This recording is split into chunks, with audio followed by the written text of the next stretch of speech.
பேச பயமா இருக்கு. ஏன்னா என்னது அரசியல் குரல் இல்ல, கலைஞனோட குரல் இல்ல. நம்ம கிட்ட ஒரு டெபியூட்டி சிறுமி இருக்காரு, சமத்துவத்தை பத்தி பேசுறாரு. இன்னொருத்தர் இருக்காரு, அவரும் சகாரத்துல ஒண்ணு பேசுறாரு. நாங்க எல்லாம் சமத்துவத்தோட இருக்கோம். அண்ணா பார்லிமெண்ட்ல இருக்கும்போது அங்க மெஜாரிட்டி தான் உலகம் சொல்லும் போது அவர் சொன்னாரா, மெஜாரிட்டி தான் அப்படின்னா காக்கா தானே தேசிய பறவையாகும்.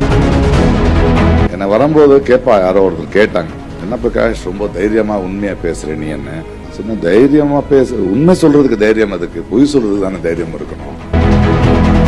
நம்ம ஊர்ல ஒரு பஸ்ல ஒரு போர்டு போடுவோம், திருடங்க இருக்காங்க ஜாகிரதை என்ன, அதுதான் நம்ம எல்லாம் போடுறோம். ஆனா திருடனுக்கு வலிக்குது. எல்லாருக்கும் வணக்கம். ரொம்ப கம்பீரமான மேடை, பேச பயமா இருக்கு. ஏன்னா என்னது அரசியல் குரல் இல்ல, கலைஞனோட குரல் இல்ல. ஆனா பேசின அரசியல் ஆயிடுது. கொஞ்சம் கஷ்டம்தான், நிறைய இருக்கு பேசுறதுக்கு. இந்த மேடையில நான் இருக்கேன், திருச்சி சிவாங்கிற ஒரு நண்பர்ங்கிற காரணத்துக்கு இல்ல, அது ஒரு குரல். அண்ணா பார்லிமெண்ட்ல இருக்கும்போது நம்ம தமிழ்நாட்டோட முதல் குரல் இல்ல, அங்க மெஜாரிட்டி தான் உலகம் சொல்லும் போது அவர் சொன்னாரா, மெஜாரிட்டி தான் அப்படின்னா காக்கா தானே தேசிய பறவையாகணும்னு.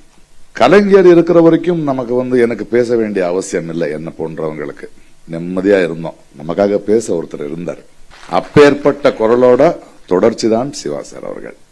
என்ன வரும்போது கேப்பா, யாரோ ஒருத்தர் கேட்டாங்க, என்ன பிரகாஷ் ரொம்ப தைரியமா உண்மையா பேசுற நீ? என்ன நான் சொன்ன, தைரியமா பேச, உண்மை சொல்றதுக்கு தைரியம் அதுக்கு, பொய் சொல்றதுக்கு தானே தைரியம் இருக்கணும்.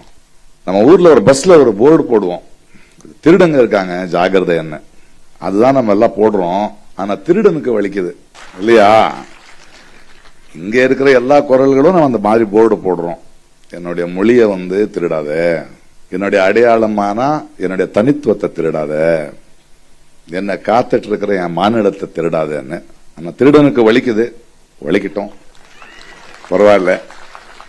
அப்பேற்பட்ட குரல்களோட இங்க வர்றதும் இந்த நிகழ்ச்சியில நான் நிக்கிறதும் எனக்கு ரொம்ப சந்தோஷமா இருக்கு. அண்ட் எனக்கு நேரம் கிடைக்கல.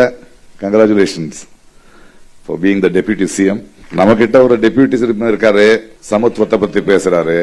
இன்னொருத்தர் இருக்காரு, அவரும் சகாரத்துல ஒண்ணு பேசுறாரு. நாங்க எல்லாம் சமத்துவத்தோட இருக்கோம். Okay, thank you.